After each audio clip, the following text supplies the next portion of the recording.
Hi, I'm Reverend Jillian Edwards, your host for Tales from the Reading Room. In today's conversation, we're sitting down with the youngest registered medium of the spiritualist community in Lilydale, New York. So, get comfortable, lean in, and let's learn more about this medium's journey.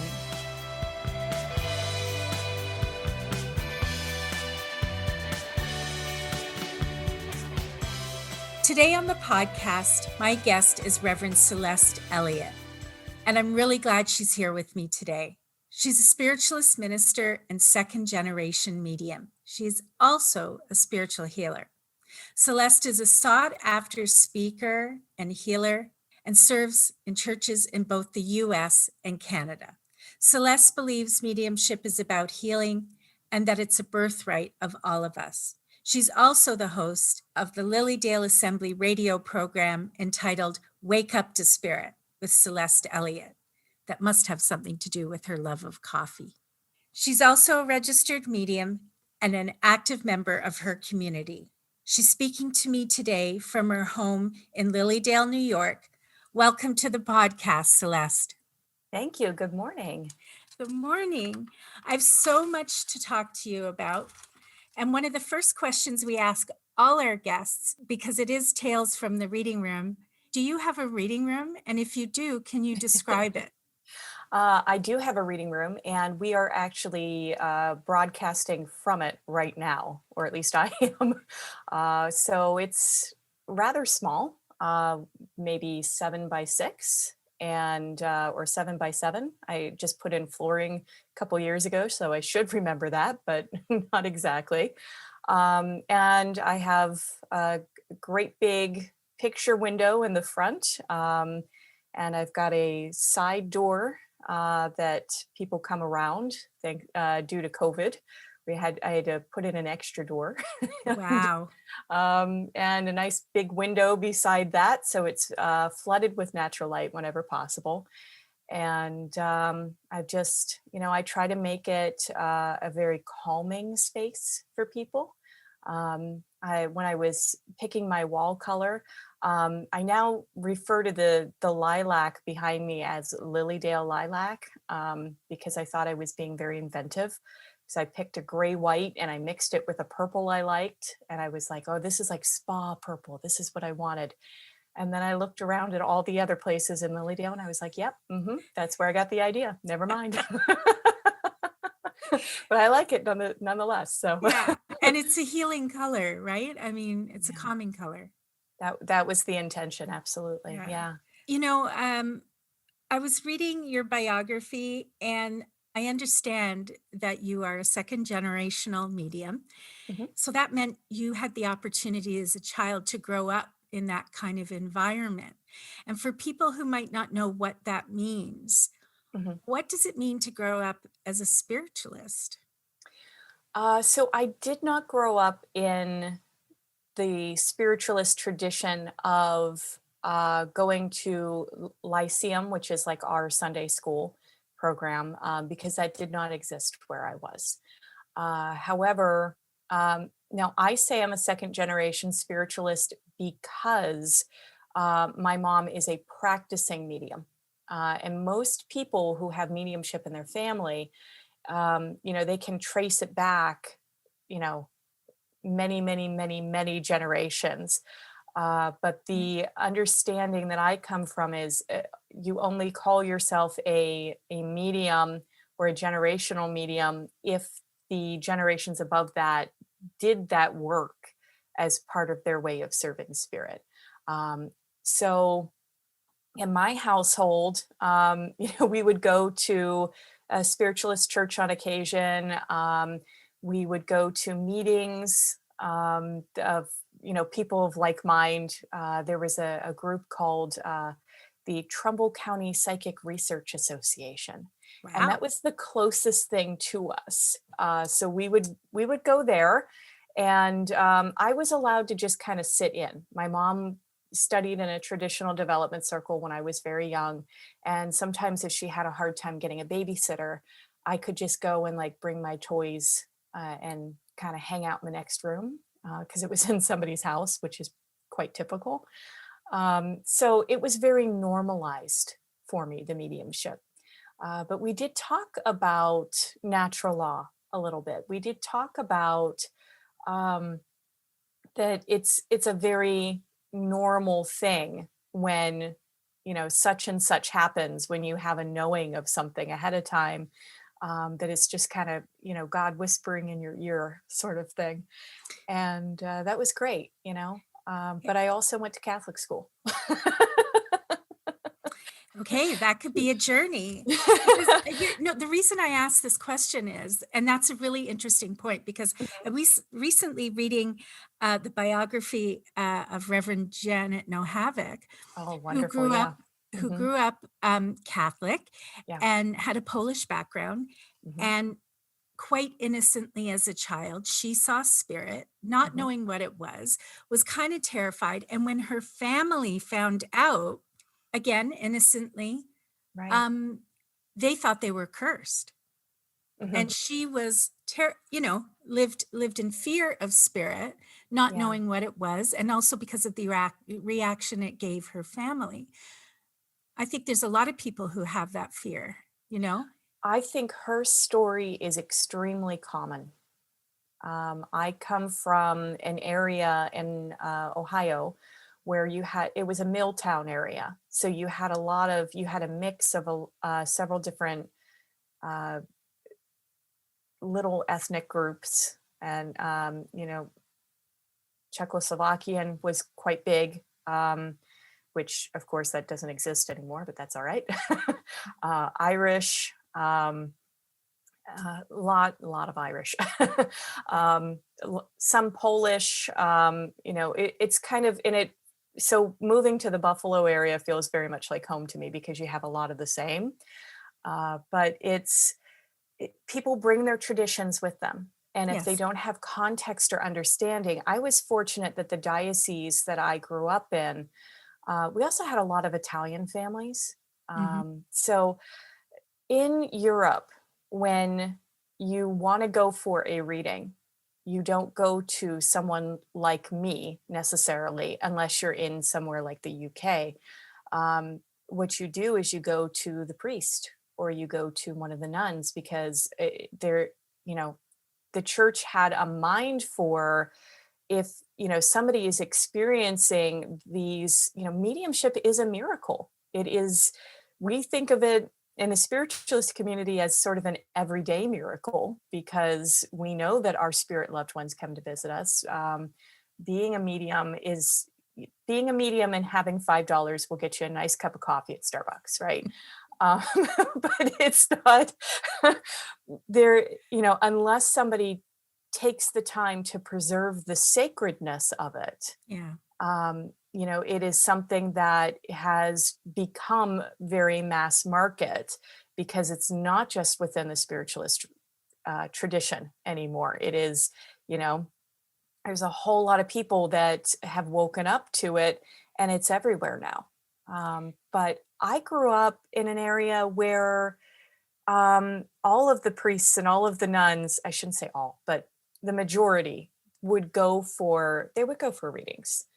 That was not Interesting. uncommon. So it wasn't seen as, a different thing or a bad thing. I didn't have any, my family, very Irish, very, very Czech, did not have that kind of belief system that you were dealing with the devil or that you were, there was something wrong with you. It was just sort of like, yes, you're right. There is a spirit person standing there and you wouldn't have met them, but this is so and so. Or normalizing something like that can be very powerful in our understanding of what's going on in the world and how it works. Yeah, and I imagine that you're right. I like that word empowering because Mhm, it informs the way you live your life. And I know that you went on to university, right? mhm. College. So what made you decide to become a medium and study? I'm venturing what you already know in a way, like what was normalized in your home. Mhm. After traditional education, shall we say, You Mhm. went on to study further and become a minister. What made you decide to do that? So, spirit presents these opportunities to us, right? And you can follow them or not because free will. But True. I actually, in college or in university, went to start studying because I wanted to.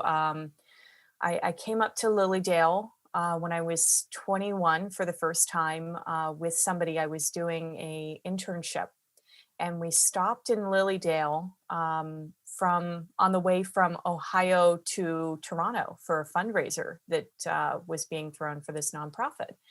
And so, I could feel the energy, and it was, that was interesting to me. And we went out to a public message service that they hold in the Leolin Woods there. And I was like, yeah, okay, all right, well, mediumship, that's cool. But it didn't really spark anything in me, just to be Mhm. totally honest. Uh, Probably again because it was kind of normalized, and I was like, all right. So, and being 21, you're not always like, oh yeah, that's the coolest thing ever. So, I had other things in mind, right? Mm. And then I went to the healing temple, and the healing was something that was not prevalent in the area that I came from, and I decided pretty much within the next year, after being introduced and reintroduced to various forms of healing, that was just. I thought that was the bee's knees. I thought that was just everything. I was so blown away by the energy of the healing temple and being able to feel that, and people doing their work so reverently, and I thought that was fabulous. But there is a big difference between mediumship and natural mediumship and trained mediumship. They are in some ways different animals because you are creating a small miracle on demand when you go into trained mediumship. And I took a class to learn to meditate, which I think every college student should be allowed to take a class. I'm with That you should on be that. part of the intro. Yep. Stress uh, reduction it, 101. Absolutely. I wish that they taught that starting in, elementary, or Mm, if not before, you know, just belly breathing would make a big difference for kids. right. Um, but I took a class to learn meditation, primarily, but it also had a component to it to learn healing, which I was all about. And then you could also learn intuition, and because you learned how to get into the energy. And figured out that I could start to control the intuition and the mediumship, that was something, you know, um, that I would want to learn, that it was useful, so that mediumship wasn't just happening how and when it wanted to happen. And sometimes people who are naturally mediumistic find mediumship to be very overwhelming when they're young, even if they have a context, because it happens when it wants to happen in the way it wants to happen. Yeah. So I'd be standing next to somebody in the cafeteria line, or out on assignment for the university newspaper or something, and I'd be picking up all of this stuff that I didn't understand at the time wasn't coming from me. It was coming from either their spirit person, or they were just, the person I was standing beside was just a really good transmitter of energy, and they were really, I now refer to it as thinking very loudly. That's a beautiful way to put it. It's With true. Yeah, and it's Yeah. it's not mind reading, it's just No. that they're putting their energy out there in a big way that, other people can pick up. And it's sort of, I think of all humans as being able to talk to each other, just like all computers that are connected to the internet could talk to each other. So, you may not even realize that you're sending out these, shall we say, vibes. We'll put that in air Sure. quotes. Yeah. And that, creates this energy of whether it's a distress signal or it's a joyful signal or it's, whatever, or I'm thinking about such and such because I don't know what to do with it yet.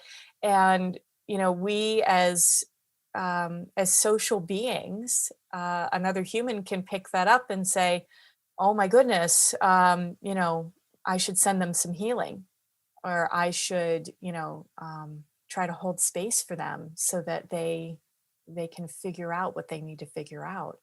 Um, and we've kind of lost that over the eons, right? Because we've gone very individualistic, which isn't necessarily bad, but we gotta remember that it's informed our hardwiring as well. That's a really good way to put it. I want to go back because you used the word, and I guess partly it resonates with me a lot, is Mhm. when you talked about the sacredness of the work, Yeah. um, and both in mediumship and in the healing experience. Have you always felt that way? That in my 20s, when I chose to start to develop the intuition, when I chose to develop the mediumship, when I chose to develop the healing, and I came to it um, in a sense of awe. I came Yeah, to it in a sense um, of wanting to be the best version of myself that I could in order to support this work. I've never I've always been the person that jumps in 100% with both feet into whatever I'm doing, hmm, which yeah, in this case turned out to be a very good thing.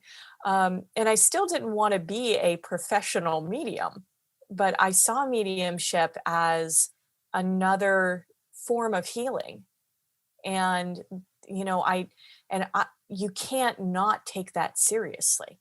exactly. That is a very big deal because anything I knew from being around intuitives, being around mediums, that and getting readings myself, that what somebody says to you, you almost, as a medium, you sometimes can hold in kind of a higher regard than you would just anybody off the street.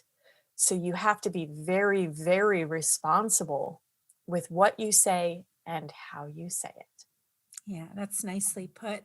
I Mhm, I know that we've had the same training, you and I. We both graduated from fellowships of the mhm. spirit, and so I understand the training there, and that's the way I felt. I'll never forget. I had studied healing before and never thought about mediumship, and I remember walking in, and that first class on mediumship, I was in awe and felt the reverence of that because um, that healing energy, like you say, it comes either verbally in the mediumship or the hands-on healing.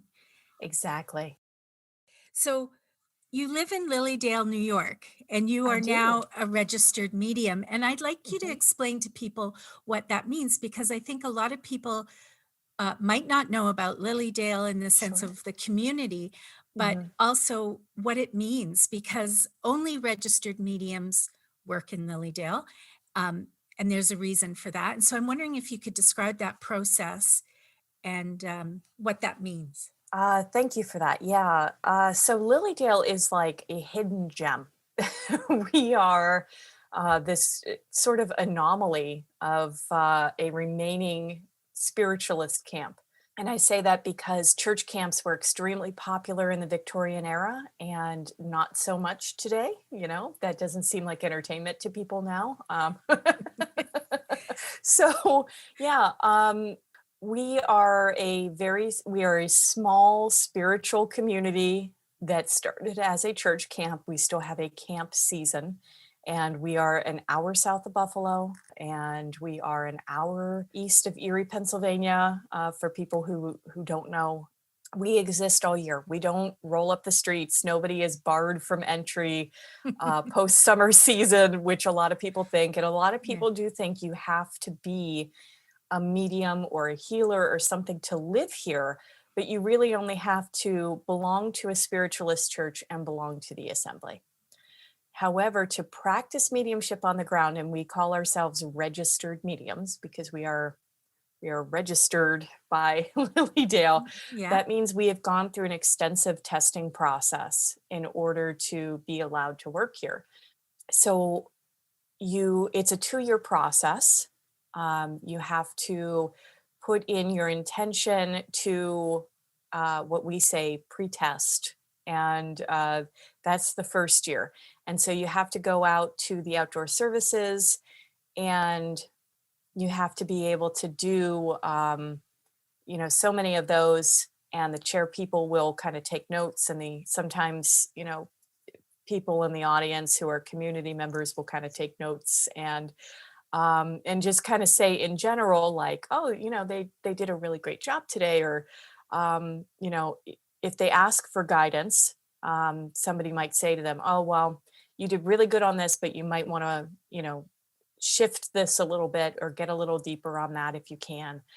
We try to be very supportive of each other because I think that's a good thing. Yeah. And then they also have to do so many like Monday night circles as well, which is a Lilydale tradition. It's mini readings, and that's sort of the private component of that testing. And then they come back the second summer and do the same thing, but even more. Yeah. And then they are allowed to test with the Mediums League and the Assembly Board and community members that are called in to be people that are, receive the mediumship. And there's a public component, public mediumship, like you would see in church, like you would see at our outdoor message services.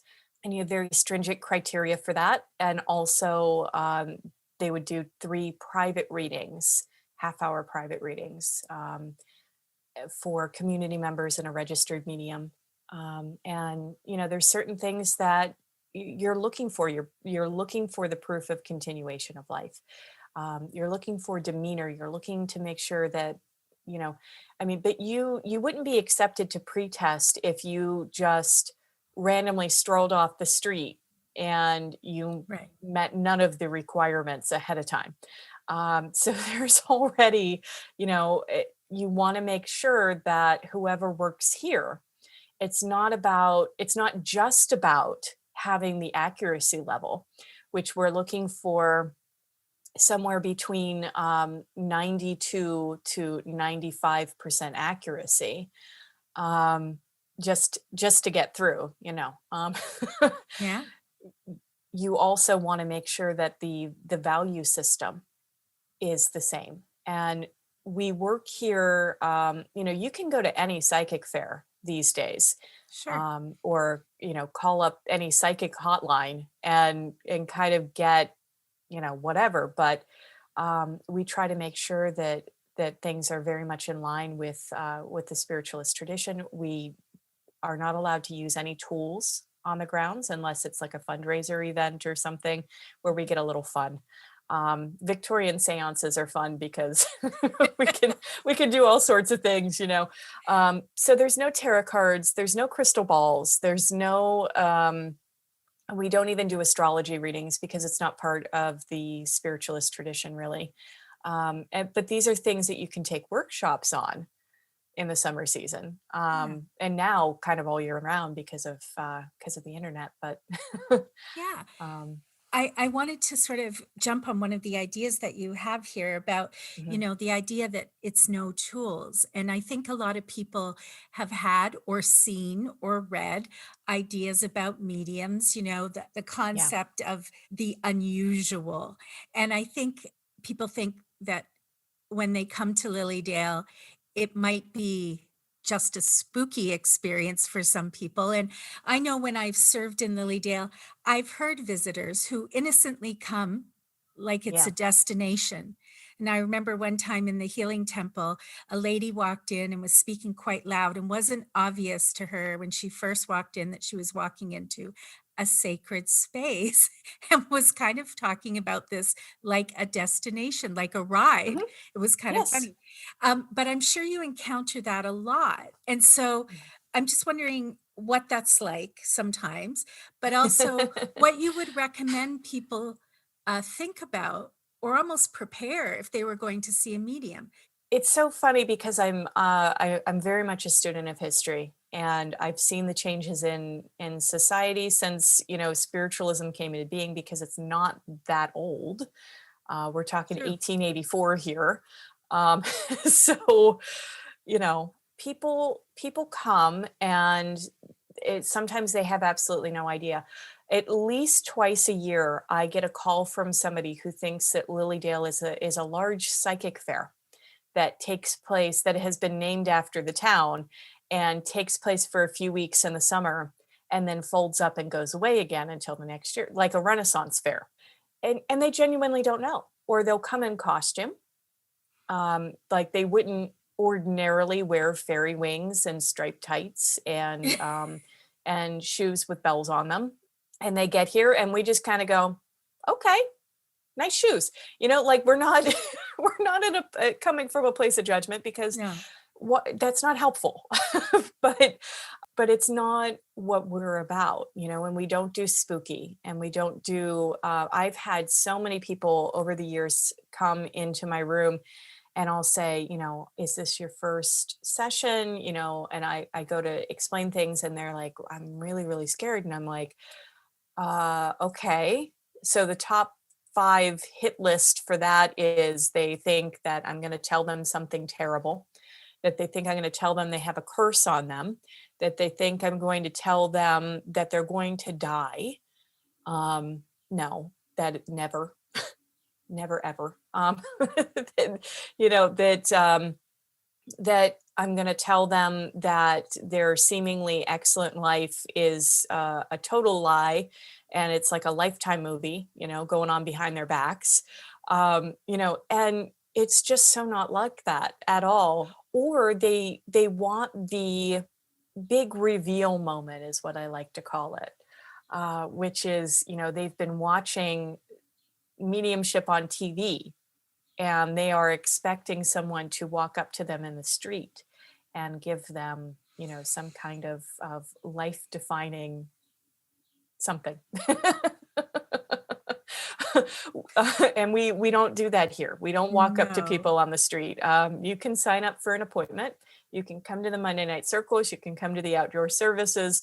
But no, nobody's walking up to you on the street to say, oh, hey, although we have had people who've come here that are not part of the town, that think they can get away with that. And they've done that. Right. So But it's people not a who are Lilydale not person. registered mediums offering opinions and thoughts and Right, because, they think that's what you do when you're on vacation, and that's, so that's their stuff. But no, we don't allow that, and we don't encourage that.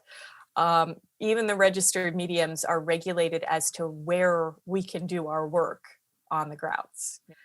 Every once in a blue moon, you'll have somebody who, with the pandemic, basically set up on their porch and kind of closed that off with curtains. Or one of the neighbors was like under a tent in the side yard and kind of closed it off so that the noise didn't escape, just because of the health and safety, that, I hope we never get another plague. So but so we had to make accommodations, but otherwise, we have our own sacred space that we've set up. if you could describe if someone was coming to you for the first time, what it would be like to be in your sacred space. um well, hopefully very calming. That is my intention when they come in, is to bring them into a space that is very calm and full of light.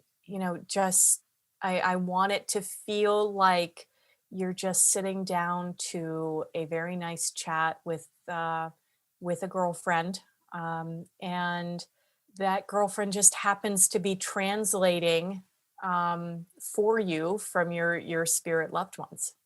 And so I will bring them in.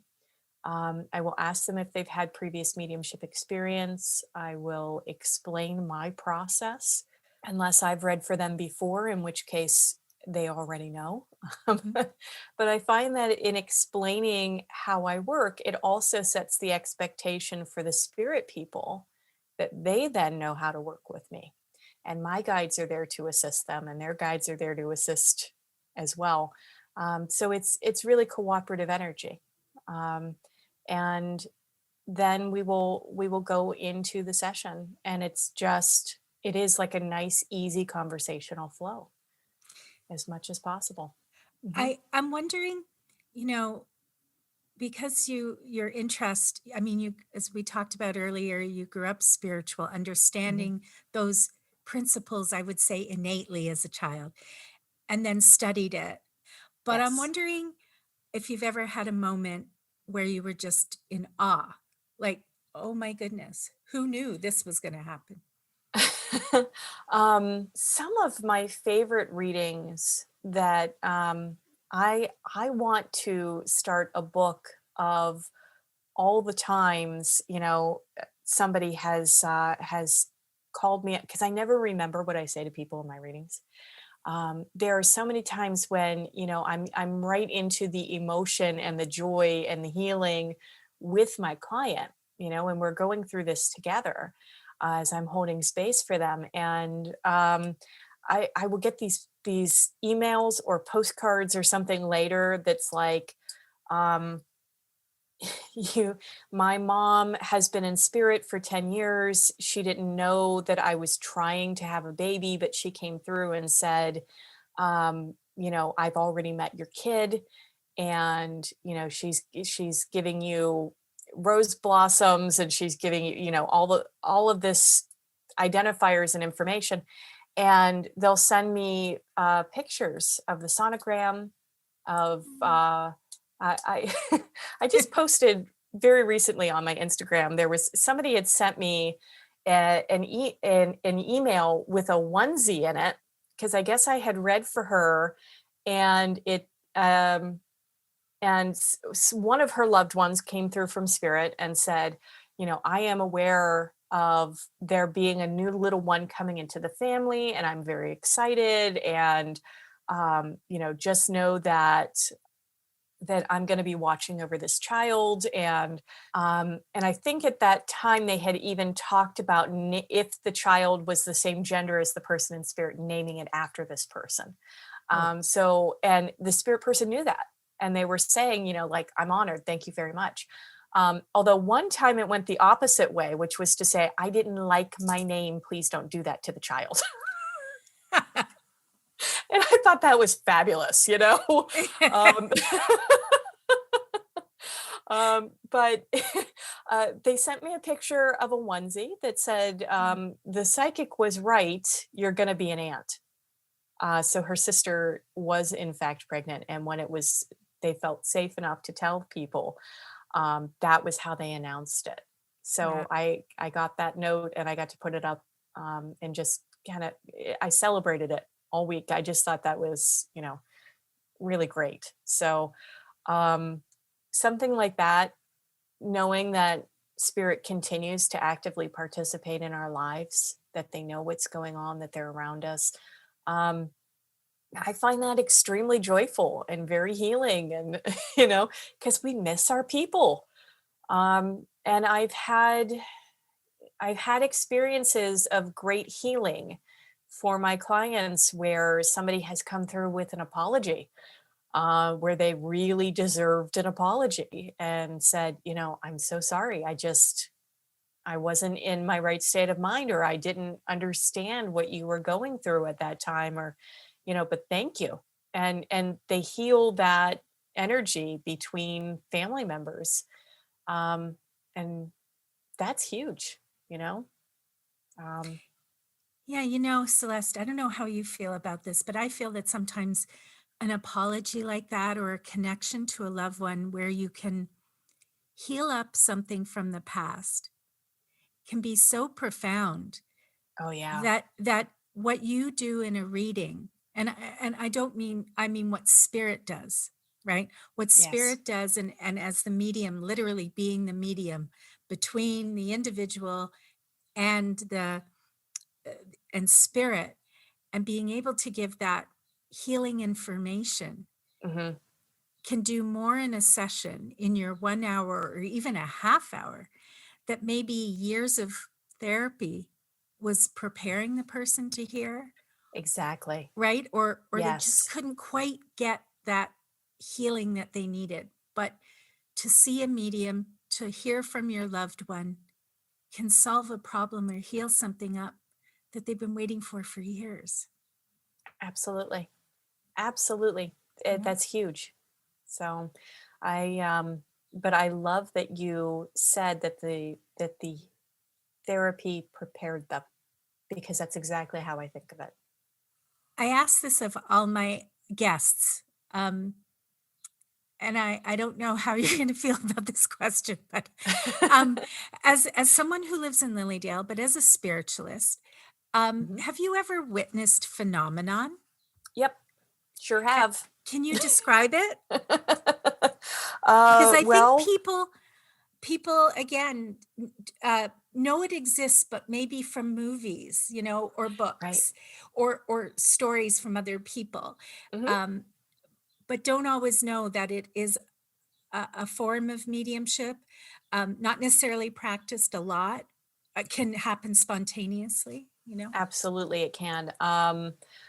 When I was little, we lived in a house where that had a non-paying resident, um, without a body.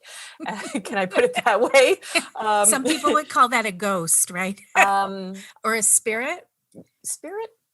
Yeah, I mean, she knew she was gone. She knew she was in spirit. She wasn't hurting anything or Yeah, anyone. She was yeah, just she liked that house because it's where she had ties. And so it was an extended visit. We'll got say it. it like that, okay? It's And very respectful. yeah, but she also had she also had real opinions about things. So you had to, if you were going to do construction, you had to be a little. But we had put down new carpeting and like this plush padding and like Berber carpeting, and you could see the carpet go down like somebody was walking over it, and the footprints, Whoa. and that was cool. Or things would lights would turn on throughout my life. Because I'm almost 40, I've seen quite a bit. Um, I've seen lights turn off and Hmm. on their own. One time when the lamp was not plugged in, that was cool. Um, Now that is special. I've had I've had situations where I have vacuumed, and then I've had a feather show up on and I don't do down pillows because I have terrible allergies. So that kind of came out of nowhere. I have a particular relative that likes to leave me little feathers, which I adore. And yeah, so I mean, different things, coins that show up. Um, that's phenomena. But also during a reading, during readings, I should say, during mediumship, I've had physical phenomena as far as what I've heard referred to as the condensation of spirit, which means that the room starts to get very, very foggy for no reason. And yes, I live technically on an island, because we're right on a lake, That's true. Casadega Yeah. Lake. But there was it wasn't that humid. I'll just say that, okay? So, but it became so thick that it was like difficult to actually, it was almost getting to the point where it was like I could see my hand in front of my face, but it was foggy. And even the client was like, "What is happening?" And I was like, "Well, this is new to me. So I'm not entirely sure, but But that does happen. And it's sort of, we would use the analogy of seeing the veil. And that's kind of That's what it good. is. It's spirit manifesting. And I am told by trance mediums that if you keep going with that, that spirit will step out in a manifest form. And that is so that kind of physical mediumship happens. I don't do trance work. I want to be very clear about that. Right. There is a distinction between doing trance work where a spirit person comes as a light trance and inhabits you and your features change versus them coming over top of you and having your features change. And that has happened quite a bit for me over the years. And it's just sort of an off and on thing. It sort of depends on the guide I'm working with the most at the time. Although in my work, I pretty much, guides kind of hang out and help me and do what they do, but they do it sort of in the background. Yeah. Because I mostly, the way I was originally trained, the way you were trained, is that you connect directly with spirit, which is not the old school spiritualist tradition, I have to say. Yeah. That's sort of, and I don't know if it's because so many more people are doing mediumship that the guides have to split up. I'm just kidding. I'm just kidding. But They're like, you go there, I'll stay here. You go help her right. because she needs help. All Yeah. right. Yeah. Who do we deploy today? Right. So and so's got a 3 o'clock, and then and then you got to skip right over to Chicago, and then if There you you could go. you could have over to France after that. That would be delightful. So, Hey, you never know, right? but I do think that it depends on who you're working with, and spirit will kind of bring you through your paces to see what they think what your potential is, and where they think you will serve the most good. Yeah. Talking about overshadowing, you just reminded me when I was a kid, I remember sitting on the subway and just, I guess, staring at people like kids do, and seeing different images over people's faces a lot. So it Yeah. just reminded me of that. That's pretty awesome.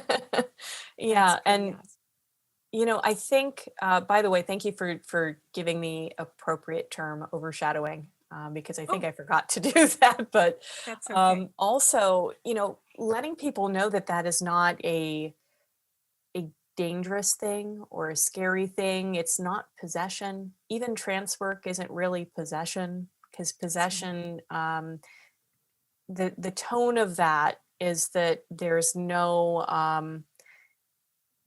you didn't have a choice in the matter. Trance mediumship work is a rare beautiful gift, um, that you can receive information and philosophy from the spirit world. And I've seen a lot of faux work over the years, um, Sure. where Yeah. I still want my money back. I worked hard for that. Um, and Indeed. I've seen some really, really beautiful, genuine article, where I where it runs the gamut between what you're getting is the most evolved version of the medium, the medium's higher self. So it's not really like somebody else is coming in, because it's still them. And I see nothing wrong with that. I think that's very valid. Um, in my head, I'm kind of like, who would I be to pass judgment anyway? Yeah, but moving on. And then I've also seen where you can feel the medium's energy kind of withdraw, pull in, and sort of their consciousness. You can tell that their consciousness is not within that physical body anymore, and you see another energy come in and come through, and that is exceedingly rare. Yeah. in my estimation anyway. And it So, takes a lot of time to develop and a lot of yes. trust between the medium and spirit and their Mm, guides and the spirit that wants to work with them. And I don't think people get that, yes. that it takes time and Oh, energy, yeah. right, to Well, develop that kind of. and spirit has to sort of appoint you on that, because Agreed. Yeah. unlike mental mediumship, which everybody has some ability to do, I believe with that work, you've got to be properly wired for it, and I believe that it can also be quite hard on the body. Um, Yeah. there are instances of somebody disrupting the process, and the medium getting actually injured, hurt, because like physically burned, Yes. not because somebody took a match to them. Although Edgar Casey, people burned him with matches. What? I did Yeah, not know this. uh-huh. They burned him with matches. I can't remember if it was him or another prominent trans medium of his generation, but somebody had a fingernail pulled out, Oh, like Celeste, that's to gross. it's well, it's horrifying, is what it It is. I mean, is. that's literal Oh, torture, but they wanted to prove that it was fake, and they couldn't prove that it was fake, because he was so deep in trance. He didn't feel it when he was in trance, but he certainly felt it when it came out. So, I think that's part of why trance mediumship stopped being a thing, because who wants to go through that? Thank you very much. exactly. Yeah, it is. I would call it maybe, I don't know. When I describe that sort of thing or think about that thing, I think about sort of an older art, like an older skill, Absolutely. right? It is something that it is especially rare now. I'll say Yeah. that. But it's still studied, it's still in existence. Just like, and I think that things kind of come into and lose favor with the spirit world. They have trends just like we do. Like when we go to a music concert, there's a percentage of us that want to go hear Schubert and Mozart and the old classics. Um, and then the majority, if you say classic, they're thinking, depending on the generation, Beach Boys. And both valid, right? um, You can be a lover of both or yeah, not. absolutely, absolutely. And it depends. I had a moment when I realized that when it comes time for my music to be on the oldie station, it's going to be the Backstreet Boys and Britney Spears, and I was not okay with that. Um, it's like, that's not what I listen to. So, That's funny. tastes change, and abilities change, and I'm finding that you have so many people who have empathic ability now Yeah. that, I think that's what's kind of most in favor at the moment. That's the flavor du jour. But who knows what spirit's going to do in the future? Well, you know what I like about that concept and that, you describing that experience is that just as we evolve as humans on planet Earth, that spirit also evolves. That spirit Yes. is not, again, what people might perceive as just a what it's dynamic. Let's put it that Yeah. way. There's a lot of depth to it that Hmm. you can laugh about it, that it's Yes. sacred work, but Hmm. it's also joyful work, right? Oh, And 100%. and readings can be full of love and laughter and some tears, Yes. maybe because you're connecting with a loved one. I want to just take that concept.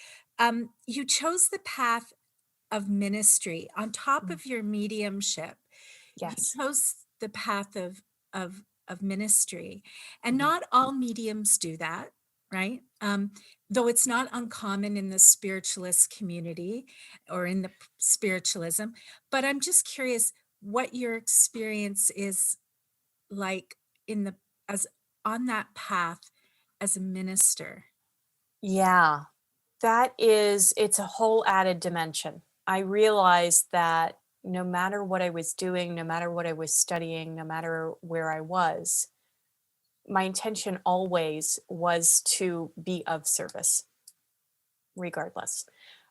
So that is me finding an outlet for what I consider soul purpose. And that has meant that I've been able to do ceremony things with people, which has been very joyful. I've been able to marry people. I've been able to help them with introducing their children to the family, that sort of thing. I've been able to help them with setting the intention with the new home, when they're blessing it. So there's that aspect of it, but there's also the aspect of, when you do mediumship, you see people sometimes at their very best and sometimes at their very lowest. And you can meet them wherever they are in that journey, connecting with them at a time when maybe they are down or they need resources or something like that. But I feel that the ministry allows you to connect with people when they really need you to hold space for them, when they might need resources, when they might need education, when they might need something kind of reframed for them, to help explain something. And it is to be of service to community, not just the spiritualist community, but way outside of that. And we don't do evangelical work. We're not out trying to convert anybody. We're not saying we are the only ones that have the answer. It's true. You're right. You're So very right. so it's different than the kind of ministry that you see in other religions, other denominations. But the intention is really to be there, and having the ministry education behind me and the credentials can open doors to help me if I have a family that says, so and so is in hospice and can you come help us out? Or, Right. so and so has this situation, and could you just come and kind of hold space for them, and send healing in whatever way. Yeah. So that's been a great part of the journey. Yeah. And also, I will say, because I consider mediumship a part of the practice of my religion, I have to be very careful when I go to different states to teach or whatever, if I'm giving readings, that you have to know what the laws are in different places. Because even though I consider this a part of my religion, proving the continuation of life after death with Right. mediumship, they might have laws that say you must mark your work as entertainment only. Right. If you are not reading in a church, it is not religious, and you cannot read here. You cannot bring through spirit in a private session. So it's very interesting. It is. It is. One of the things I loved about your website is that you're very clear and beautiful. It's really well written. But one of the things that you talk about is you believe that we all have the right, and you called it the birthright, Hmm. to mediumship slash intuition. Do you believe that anyone could be a medium? Could, yes. Should, no. Yeah. And could you Uh, just describe why? yeah. I totally believe that intuition is an extension of our survival skills. Um, Dogs, cats, squirrels, even the ones that run out in the street in front of your car, uh, they all have intuition. You have to be able to look at somebody, especially from the caveman days, and know whether they were going to want to harm you, whether they were inviting you to dinner or to be dinner, right? Um, that's an important distinction. Um, Yes. and the same with mediumship. I think that our souls do not necessarily stay in the body at night. Right. Um, I compare it to the genie from Aladdin: infinite cosmic powers, teeny tiny living space. We have to get up out of the body and stretch sometimes. And it's very common that we're out traveling or we're on the astral plane and we're visiting with people. And that is mediumship in and of itself, because you are still technically attached to a physical body. And that may be the only way that some people recognize mediumship in their life. Um, if you are a person who cannot decipher the reality of this plane of existence, because there is some sort of neurological situation that is lying to you, that is not your fault. But I do not encourage them to pursue mediumship, because that can further blur the line for them when they really need to know where the line is. Your mission, first and foremost, is to live on this plane of reality, until your time is up, and with as much grace as possible, right? Because So true. Yeah. we so need that. Additionally, if you have someone who tends to have a personality that is very unhealed, vindictive, um, needs to prove that they are right all the time. If you need to be right, this is not the right work. This is not, you have to heal that other piece first, because the part of the medium, you're just a translator. You are literally the telephone receiver that somebody holds in their hand. You translate that information, you bring it through, but it is not for you, it is not about you. Mediumship is a part of your spiritual journey towards enlightenment, towards being the best version of who you are. And an act of loving service, but it is not, it isn't, should not be for your ego. And that is not to say that at the end of the day, some of us aren't kind of like skipping down the street because it was a really good day. But accountants, dentists, hairdressers, everybody does that. Exactly. It's not necessarily an ego thing. It's just you're riding the wave of energy. So Well, and don't you think you feel good when you're doing as you're on purpose? So if yeah, you're a really great exactly. dentist or a really great lawyer or a really great medium and you're on Yes, purpose, you feel good doing your work, right? absolutely. And if there's dolphins involved, then you're likely on porpoise. Oh my God. Sorry. Sorry. You Feel are a free to cut funny that lady. out. Oh no, we have to keep that in. That's funny. Okay. Okay. I think one question I neglected to ask you, and some mediums call themselves a clairvoyant medium. Mhm. Some identify in different, or they call themselves a psychic medium. Yeah. Do you give yourself a title? Would you just sort of describe the type of medium you are? Okay. So this brings up an interesting subject matter, because, and I have no condemnation for anyone. I want to make sure that is very plain up front. Okay. Yeah. Um, I feel that psychic work is about where you get the information. It's about working in somebody's auric space, which is this sort of conglomeration of everything you have experienced and think you know in your lifetime. And there is absolutely nothing wrong with that. Sometimes you need that to connect with somebody who does specifically that kind of work, to get into your own energy and figure stuff out for yourself. A-okay. Mediumship.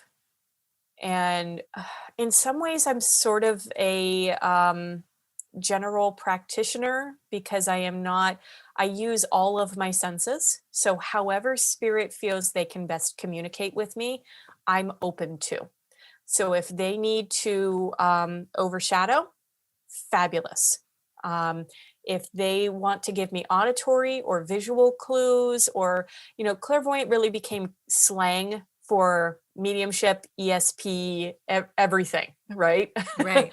And we're Yeah. sort of moving a little bit away from that. It still puts my teeth on edge when somebody calls me a psychic a little bit, because I'm like, "Well, Yeah. that's, because it's a fundamental misunderstanding of what Yes. I do."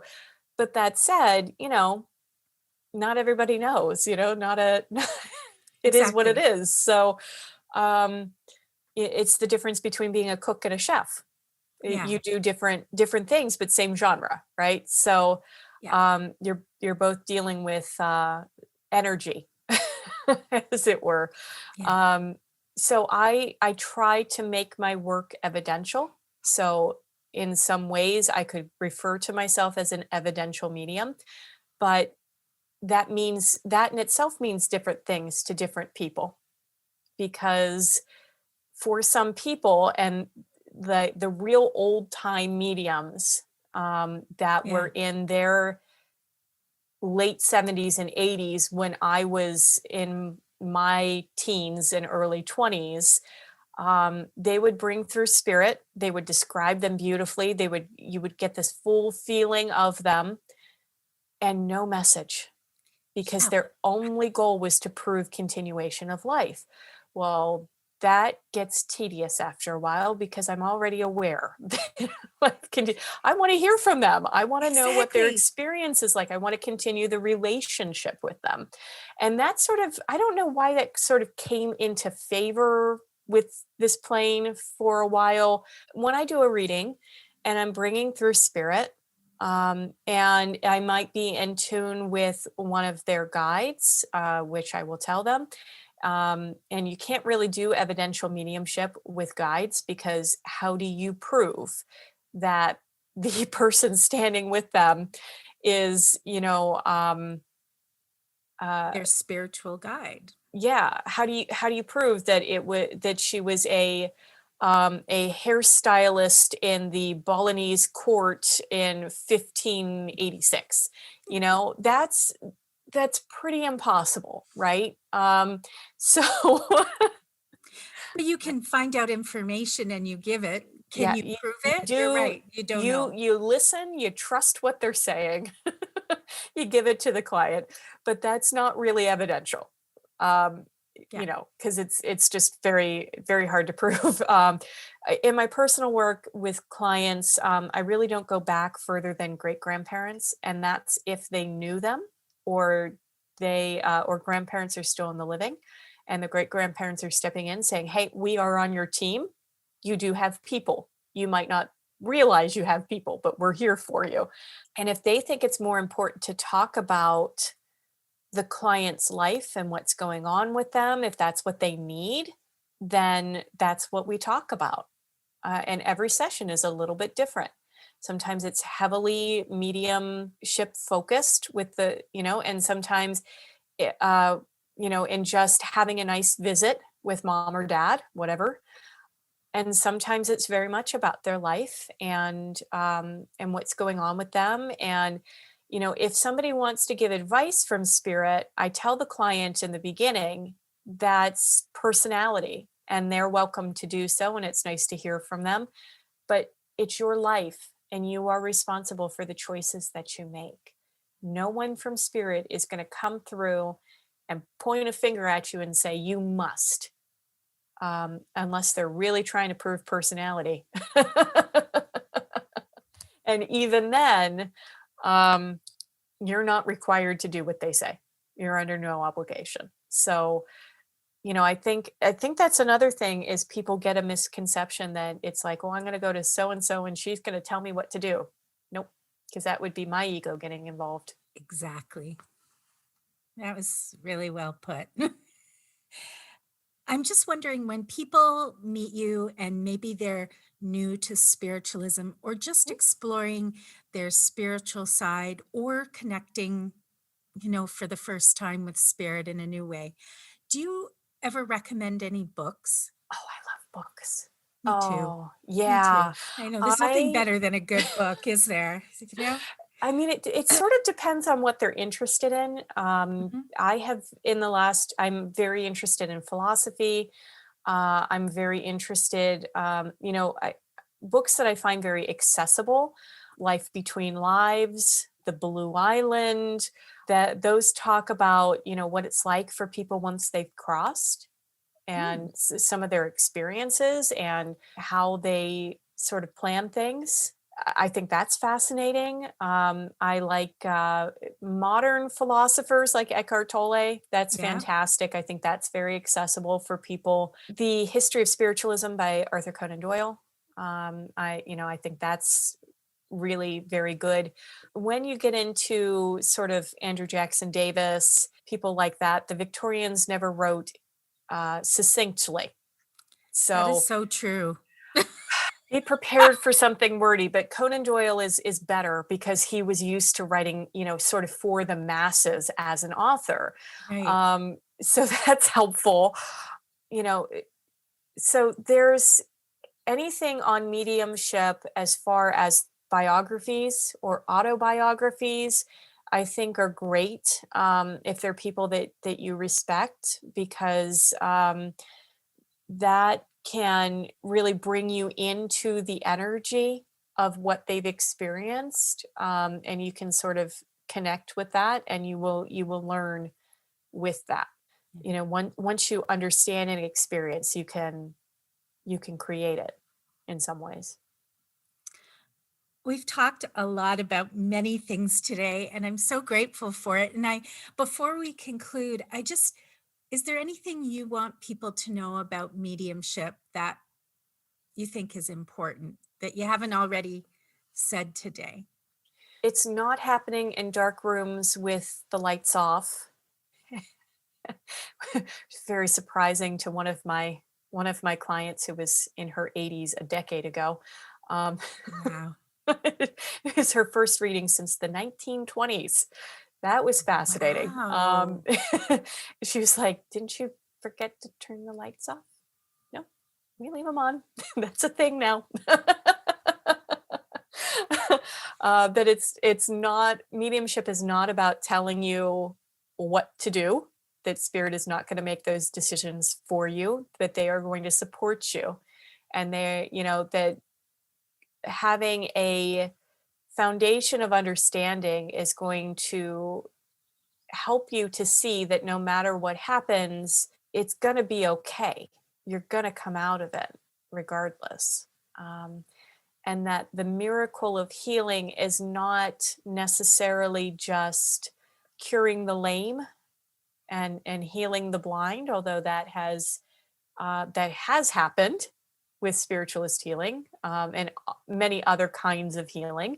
That's how we have our healing temple here in Lilydale. Is a medium by the name of Jack Kelly, who was originally from he was Welsh.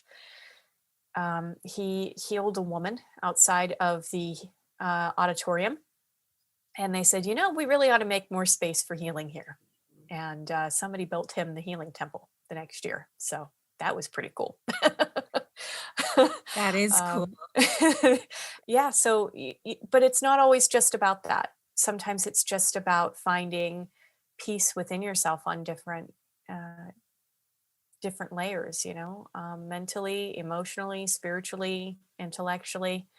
Yeah. And that meditation is a prime foundation for any spiritual gift, mediumship, healing. So going within and building that connection with spirit and the spirit world, that's key. I could talk to you for hours, but I know you have something to do today. And I Oh, am yeah. so grateful that you shared your journey with us and your Thank you. beliefs and values. And I really, really want to thank you for that. And if anybody wanted to connect with you, they can connect with you on your website, right? www.celesteelliott.com. That's right. Absolutely. Or through the Lilydale Assembly registered mediums page. So And if you're thank going you. to see her, bring her a coffee, right? I am a coffee addict. That's quite true. Not for the caffeine. I will drink decaf. There Very you much go. for the flavor. So Listen, thank you so much. thank I you. really, really appreciate it. My pleasure, really. Thank you for having me.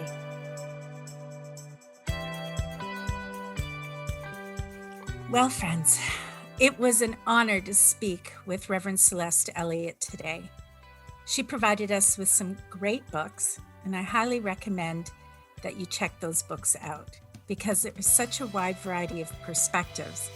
And that's what this podcast is about, offering different voices and experiences. For the record, not all mediums need to be spiritualists. However, Celeste is, and she very clearly embodies the principles of spiritualism. And I really enjoyed Celeste's perspective. Her respect for the past and her understanding of the present demonstrates that she clearly lives a life of service and is the true ambassador for spiritualism. I don't know about you, but I found it all very interesting. I'm very grateful for the opportunity and time with Celeste Elliott today. That concludes our episode. Thanks for joining us. Tales from the Reading Room is produced by Susan Edwards and Katie Balfour and is produced and hosted by me, Reverend Jillian Edwards. Special thanks to our guest, Reverend Celeste Elliott, and all of the music on this episode was created by purpleplanet.com. That's purple-planet.com. Thanks for listening. See you next time.